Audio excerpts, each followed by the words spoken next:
Well, I think that the key factor here is that the Europeans realize that there is more bark than bite from China when it comes to relations with Taiwan. And the visit of the Czech Senate President Miloš Vystrčil last year basically proved that point and started and opened a window for other delegations to actually follow. So I think that Vystrčil's visit is very important in this manner. And it also showed to countries in Central and Eastern Europe that they are in a good position because they are not that dependent on trade with China. Plus, COVID-19 further disrupted the supply chains and also showed the importance of Taiwan when it comes to semiconductors. So all this setup basically leads towards other players being, I would say, much more open or provocative even when it comes to China.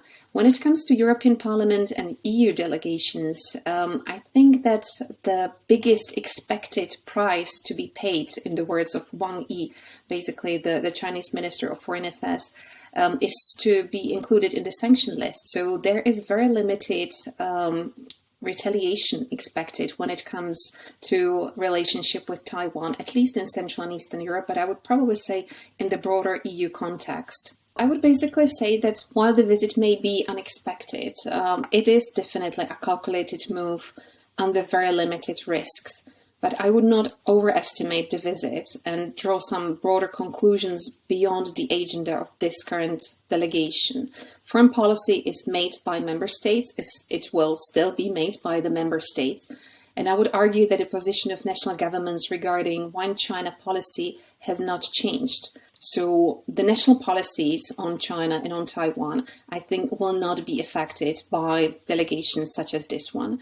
However, what it may actually affect is that there may be increase in delegations which are dealing with issues which are shared competencies within European Union, such as trade policy. We have already seen European Parliament arguing for bilateral trade agreement with Taiwan. However, this resolution of the European Parliament is non-binding. It's basically just some kind of tendency to push the boundaries on relationship further when it comes to EU-Taiwan relations. And European Commission definitely is against having a bilateral trade agreement with Taiwan. So it is symbolic rather probably than substantial. So one area could be really trade relationship. The other one could be the fight against disinformation, which may be very safely explored by European Union in Taiwan. As for the national delegations, I think they would very likely stick to non-problematic issues such as economy and cultural areas, which is something One China policy actually allowed them to do.